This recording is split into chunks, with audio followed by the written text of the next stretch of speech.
दोस्तों सादर नमस्कार। आप सभी के लिए शिक्षा पहल चैनल पर आज नया लेकर आ रहे हैं आधारभूत श्रृंखलाएं, जिसके अंतर्गत योगफल की समझ आज आपको सीखने को मिलेगा। तो शिक्षा पहल चैनल पर स्वागत है। मैं हूं चंदन सर, आपका हार्दिक अभिनंदन करता हूं और आज सीखने का प्रयास करते हैं कि योगफल किस तरह से होते हैं, क्या किस तरह से हम जल्दी हल कर पाएंगे। ये समझ सभी प्रतियोगिता परीक्षाओं के लिए भी बहुत ज़रूरी है और हर एक विद्यार्थी को इसको सीखना चाहिए, सबको पता होना चाहिए। तो लीजिए, आप सबके लिए एक छोटी सी समझ बनाने के लिए विभिन्न सूत्रों को लेकर आ रहे हैं, जो आपको निश्चित ही आगे काम में आएगा और नवोदय की तैयारी में मदद मिलेगी, साथ ही विभिन्न प्रतियोगिता परीक्षाओं में मदद मिलेगी। तो स्वागत है दोस्तों, चलिए चलते हैं इस ओर। ये यहाँ पर सबसे पहले देख लें, लगातार प्राकृत संख्याओं का योगफल। अर्थात आपको जहां पर प्राकृत संख्याओं का योगफल निकालना हो, तो ये दिया अंतिम संख्या धन 1/2। इस ध्यान रख लेंगे, इसी को एक अंग्रेजी के अक्षर में वर्णित करता है, तो उसे एन धन 1/2। और एन क्या है? अंतिम संख्या। जैसे एक उदाहरण ले लेते हैं, यहाँ पर एक दो उदाहरण लेकर के आप हम सीखेंगे। यहाँ पर 1 से मान ले 20 तक का लेते हैं, ये 20 तक का लेते हैं, तो ये हमारा एन का मान क्या हो गया? 20 हो गया। तो देखते हैं 20 तक का मान क्या होगा। यहाँ पर सिंपल आप क्या करेंगे, 20 और गुणित 20 धन 1, 21/2। 2 एकम 2, 2 20 में 2 10 में 20, अब ये हो जाएगा 21/210। एकदम आसान है। अगर इसी को बोल दिया जाए, यहाँ पर बोल दिया जाता है कि 1 से लेकर के आपके 50 तक क्या होगा। 1 से लेकर के हमारे पास 50 तक क्या होगा, तो आप एक सिंपल से निकाल लेना। 1 से 50 तक, 1 से 50 तक क्या होगा, तो आपका क्या हो जाएगा? 50 और 50 में 1 जोड़ देते हैं तो 51, और 51 बटे ये 2 हो जाएगा। तो ये कट जाएगा 25 बार में, तो यहाँ पर मल्टीप्लाई कर देंगे तो 25 एकम 25, तो 5 हासिल है 2, 25 पंचे 125 और 2 127। ये आपका आंसर हो जाएगा। चंद मिनटों में निकालने के लिए अगर इसी को 500 तक बोला जाता है, इसी को 500 तक बोला जाता है, तो ये हो जाएगा आपका 500 मल्टीप्लाई 500 1/2। यहाँ से काट देंगे तो ये 250 बार में कट जाएगा। 250 मल्टीप्लाई 500 501, इसको कर सकते हैं हम 501 गुणित 250। तो आप यहाँ पर 25 का पहाड़ा पढ़ देते हैं, 25 एकम 25, और ये हो जाएगा 25 पंचे 125। ये इस तरह से, और एक जीरो को हम यहाँ पर लिख देंगे 10। तो इस तरह से एक आसानी से आप निकाल सकते हैं, किसी भी संख्या का योगफल निकाल सकते हैं। तो जो भी आपको अगर परीक्षाओं में दिया जाता है, एक से लेकर कितना भी दिया जाए उतना को आप उससे एक अधिक बढ़ा करके गुणा करके आप बना सकते हैं। तो निश्चित ये प्रश्न आपको शायद समझ में आया होगा, और समझ में आया है तो धन्यवाद। अगली की ओर चलते हैं। ये लगातार सम संख्याओं का योगफल यहाँ पर दिया है। अगर लगातार आपके सम संख्याएं दिया हुआ है, लगातार ध्यान रखेंगे, लगातार अगर सम संख्याएं दिए हुए हैं शुरू से, तो अंतिम संख्या कुल संख्या आपको निकालना है। कुल संख्या का लगातार का मतलब होता है शुरू में जो प्रथम के रूप से दिया जाता है, 2 से लेकर के, यहाँ से 2 से लेकर के शुरुआती दौर में होता है, या प्रथम 20 सम संख्याओं का योगफल बोल दिया जाए, या यहाँ पर दे दिया जाता है कि 1 से लेकर के, यहाँ पर फिर पुनः ध्यान रख लें, 1 से लेकर के यहाँ तक अगर बोल दिया जाए कि 50 तक, 1 से लेकर 50 तक के सम संख्या का योगफल क्या होगा, तो हमें क्या, इसका सूत्र ये है कि कुल संख्या गुणित कुल संख्या धन 1। तो आपको देखेंगे एक कुल संख्या क्या होता है, अंतिम संख्या बटे 2। कुल संख्या क्या होता है, अंतिम संख्या बटे 2। अर्थात यहाँ पर देखेंगे कुल संख्या जैसे 50 तक, 50 तक सम संख्या कितना है, 25 है, हमारा दिमाग में आ गया। अगर हमें पता नहीं है कितना है, वैसे पता हो ही जाता है कि सम संख्या क्या होता है, लेकिन अगर आप पता नहीं है तो इसको निकाल सकते हो आप कुल संख्या में। अंतिम संख्या को लिखे उसके बटे 2 करें तो 25 आ जाएगा। जैसे कि हम जानते हैं 1 से लेकर 50 तक की गिनती में हमारे पास 25 सम संख्या होता है। तो इसमें रुक देते हैं इस मान में, तो यह क्या हो जाएगा, 25 गुणित 25 धन 1, ये हो जाएगा 26। तो 26 गुणित 25 आप कर दे तो इस तरह से आसानी से निकल जाएगा, या 26 का कर सकते हैं 25 का, तो हम 26 का सीधा पढ़ा पढ़ देते हैं। 26 पंचे 130 का शून्य, हासिल आए 13, और 26 दूनी 52, और 52 और 13 65।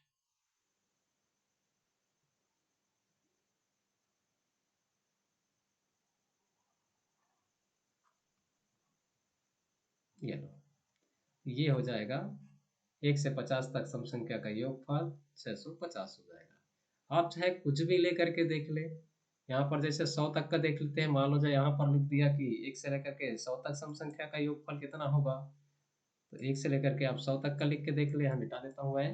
1 से लेकर के आप 100 तक के निकालना चाहे तो निकाल सकते हैं, 1 से लेकर के 100 तक। तो 1 से लेकर के 100 तक कितना है अपने पास, 50 सम संख्या है।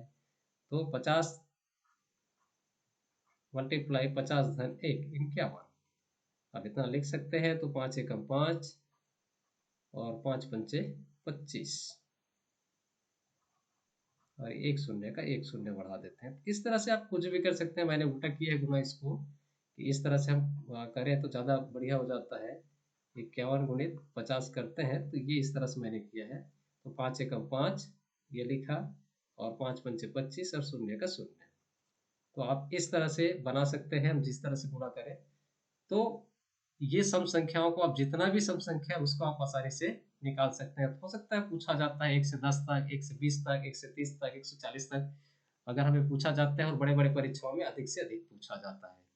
तो इस तरह से आप सम संख्या का योगफल भी निकाल लेंगे। अगला देखते हैं लगातार विषम संख्याओं का योगफल। यहाँ पर वही है कि अगर 1 से लेकर के 50 तक विषम संख्याओं का योगफल पूछा, तो एक फल का क्या हो जाता है, कुल संख्या। तो हमारे पास जितना सम होता है उतना भी सम होता है, अर्थात सम अर्थात विषम। तो आप देखेंगे, अब उदन खास तक किसी जगह आपको बोल दिया कि 1 से लेकर 45 तक विषम संख्याओं का योगफल, तो यहाँ पर अंतिम विषम संख्या हमारा 45 होगा, उसमें 1 जोड़ेंगे तो 46 हो जाएगा। तो 46 बटे 2, तो वो हो जाएगा 23 हो जाएगा। इसके लिए इस चीज को ध्यान में रखेंगे। कभी भी पूछ सकता है कि ऐसा नहीं कि 10 तक, 20 तक, 30 तक, 40 तक, ऐसा पूछे, जरूरी नहीं है। हो सकता है कि 1 से 65 तक बोल दिया जाए, तो चलो एक हम बना लेते हैं इसको 1 से 50 तक, उसके बाद एक ऐसे ही देख लेंगे। तो देखते हैं 1 से 50 तक, तो 1 से 50 तक हमारा अंतिम संख्या क्या हो जाता है, अंतिम विषम संख्या 49 हो गया। यहाँ पर अगर इसी बात करें तो 49 हो गया। तो ये देख लो, यहीं पर अंतिम विषम संख्या 49 है। 49 में एक जोड़े तो ये बटा 2, तो ये हो जाएगा 50 बटा 2। अब सम संख्या दिया हुआ है 50 तक है, तो कोई दिक्कत नहीं है। लेकिन अगर नहीं दिया है, मान लो जाए, तो ये देख सकते हैं दोनों एक ही तरीके है। तो यहाँ पर ये अगर हमें नहीं दिया है तो ये कर सकते हैं। तो 2 एकम 2, ये 25 बार में कट गया, तो हमारा कुल संख्या हो गया 25। तो यहाँ पर सूत्र बताया गया है कुल संख्या का वर्ग, तो 25 का वर्ग लिख दें। इतना तक अगर 1 से 50 तक निकालना है, तो 25 का वर्ग अर्थात 25 गुणित 25, तो 25 25 625, ये आपका आंसर हो जाएगा। विषम संख्याओं के लिए, विषम संख्याओं का योगफल के लिए आप जितना भी ले ले, 100 तक ले गो। सो यहाँ पर अगर 50 की जगह हम 100 तक लेते हैं, तो यहाँ पर हो जाएगा आपका, लेकर के देख लेते हैं एक साथ, आपको समझने के लिए बहुत आसान हो जाएगा। तो मैं यहाँ पर 50 की जगह 100 लिख देता हूँ, और देखते हैं उसमें क्या होता है। यहाँ पर मैं 100 लिख देता हूँ, ये लो 100 लिख दिया। तो 1 से लेकर के 100 तक हमारे पास विषम संख्या 50 होगा, तो 50 का वर्ग कर दीजिए।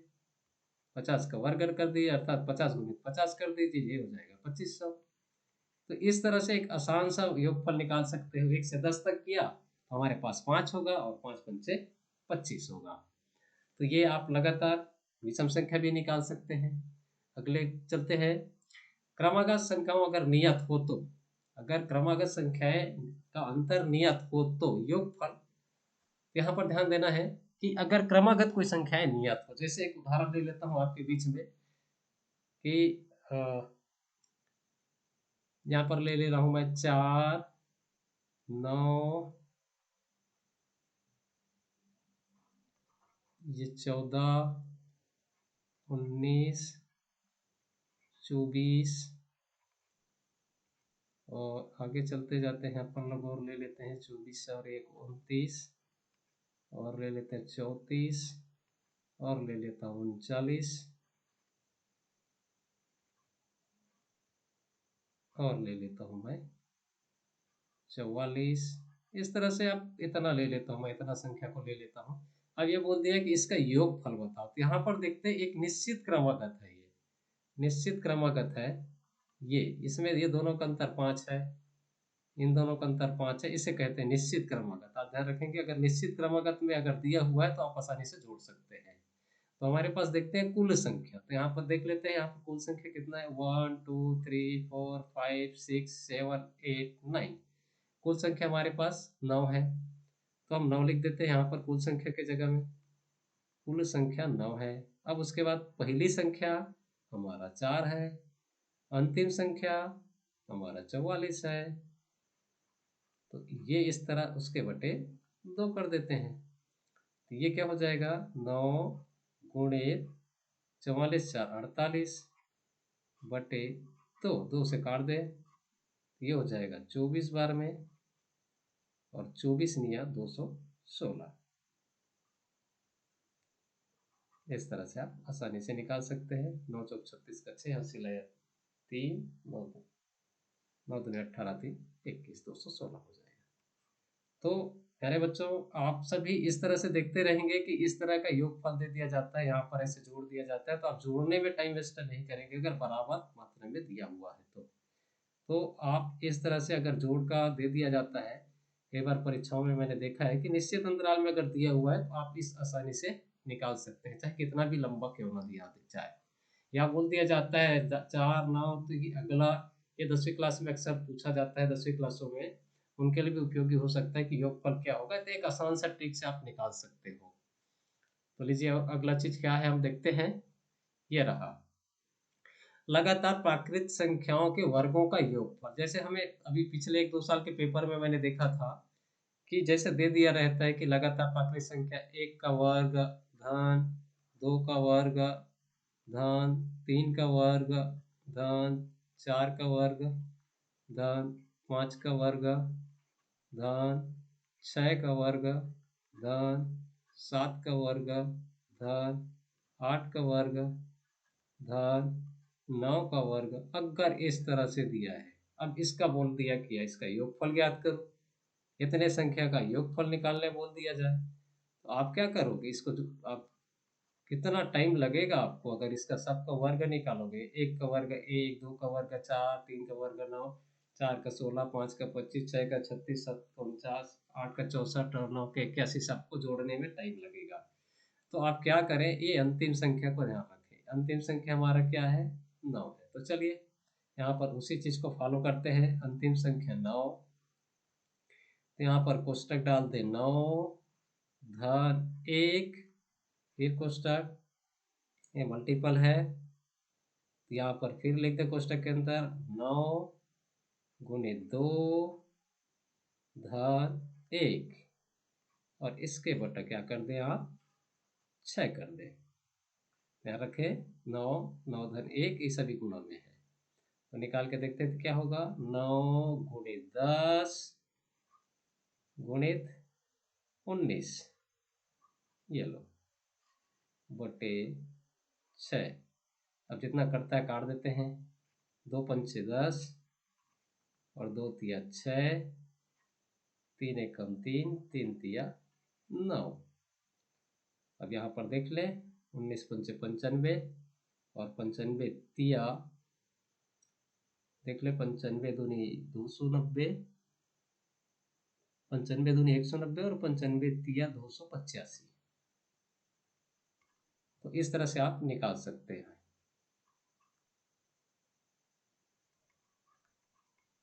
ये तो इस तरह से आसानी से निकाल सकते हैं।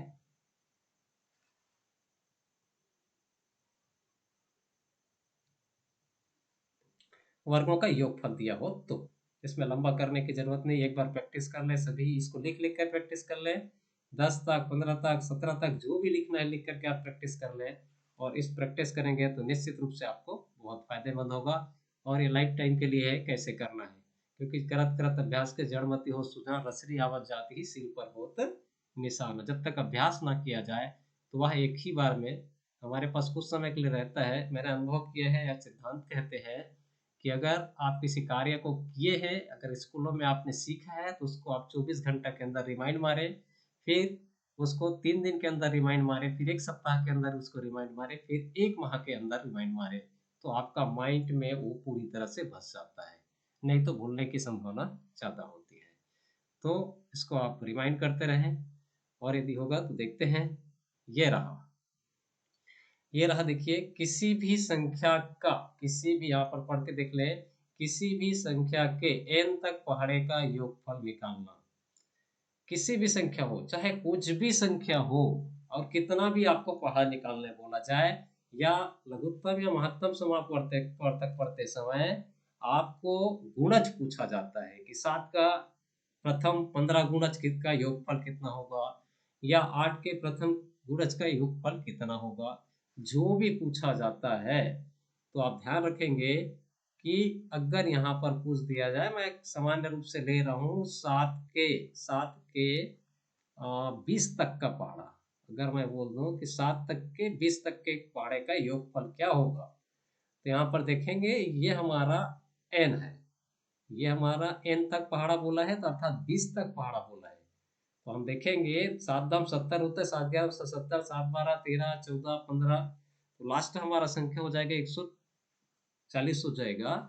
तो वहां तक का गुणज कहा जाए या पहाड़े कहा जाए, अगर कुछ भी पूछा जाता है तो आप निकाल सकते हैं। तो देख ले कैसे निकलेगा, ये 20 और 20 धन 1, यहाँ पर देखें n धन 1, तो 20 गुणित 21 बटे 2, और इसको काट दे तो ये हो जाएगा 10 बार में, तो ये हो गया आपका 210। अब 210 को आप क्या करेंगे, 7 से मल्टीपल कर देंगे, अर्थात गुणा कर देंगे, 7 से गुणा कर देंगे, तो आपका हो जाएगा यहाँ पर 7 शून्य शून्य, 7 एकम 7, 7 दूनी 14, 1470 हो जाएगा। ये आपका आंसर आ गया। अगर कोई और संख्या का आप ले लेता हूँ मैं, तो ये पहाड़े का कुछ भी आप बना सकते हैं। एक और उदाहरण आपके बीच में रख देता हूँ, 7 की जगह कोई दूसरा ले लेते हैं, और यहाँ पर मैं 7 की जगह क्या ले ले, कुछ भी ले सकते हैं। अगर आपका लाइव क्लास होता तो मैं कमेंट करके यहाँ पर बता देता। तो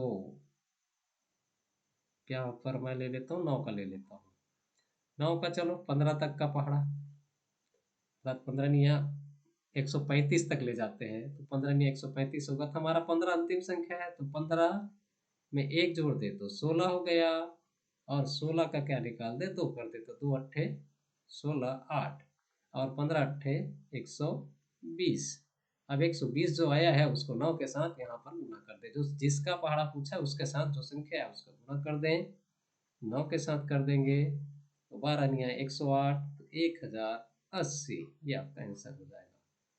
तो लगा ना आपको आसान सा, और ये आपको आसान सा लगा तो निश्चित रूप से आप हमारे इस चैनल पर बहुत कुछ सीखने को मिलेगा। मैं छोटी छोटी चीज़ें, बेसिक चीज़ें, हो सकता है बहुत सारे एक्सपर्ट को अच्छा लग रहा होगा, निश्चित रूप से मैं एकदम बेसिक में उन बच्चों के लिए बनाया हूँ जो बच्चे हमारे ग्रामीण क्षेत्रों में, जिनको सुविधा कम है, अगर वो सीखना चाह रहे हैं तो धीरे धीरे सीखें, और उन्हीं तरीके से सीखें, बेसिक मूल्यों को सीखें, इस तरह से बनाने का कोशिश है। ये पूरी चैनल पर पहली से लेकर के पूरे 8वीं तक 10वीं तक का गणित सिंपल भाषा में एक साधारण रूप में बनाने का प्रयास कर रहा हूँ मैं, ताकि हमारे ग्रामीण परिवेश के बच्चों को तक ये वीडियो पहुँचे और वो वहाँ से सीखे। साथ ही ये सभी के लिए उपयोगी है, ग्रामीणों के साथ साथ जो भी परिणामी हैं जिनके पास भी पहुँचते हैं, तो आप सबसे निवेदन है अधिक से अधिक लोगों तक शेयर करें। अगर हमारे चैनल में आप नए हो तो सब्सक्राइब करें, पुराने हैं तो सामने वाले को सब्सक्राइब करने के लिए प्रेरित करें, ताकि उनके पास हमारा हर वीडियो पहुँचे और सीखे। हमारा मूल मकसद है हमारी शिक्षा बेहतर हो, ताकि इसका लाभ हमारे सब बच्चों तक पहुँचे, सब बच्चे को जानकारी हो यही मूल उद्देश्य से हमने एजुकेशन के लिए ही बनाया गया है, एजुकेशन पर्पज से हट के हम नहीं बनाएंगे। तो जो भी रहेगा आप सब कमेंट करके बताएं आपको ये कैसा लगा, और आगे ताकि हम सुधार करते जाएं। मैं एक बहुत अच्छा यूट्यूबर नहीं हूँ यूट्यूब, लेकिन नॉर्मल रूप से बनाने का प्रयास कर रहा हूँ, और आप सबके मार्गदर्शन से बेहतर बनाने का प्रयास करूँगा। समय ज़रूर लगता है मेरे में, लेकिन सिखाने की प्रयास कर रहा हूँ। तो समय का यहाँ पर कोई ज़्यादा बात नहीं होगी। तो निश्चित रूप से आप सबको ये पसंद आया होगा। एक बार ज़रूर प्रयोग करें, और इनको प्रयोग करके अधिक से अधिक बच्चे आप सीखें और सीखने की कोशिश करें। इसके लिए आपने इतना समय तक देखा, उसके लिए धन्यवाद।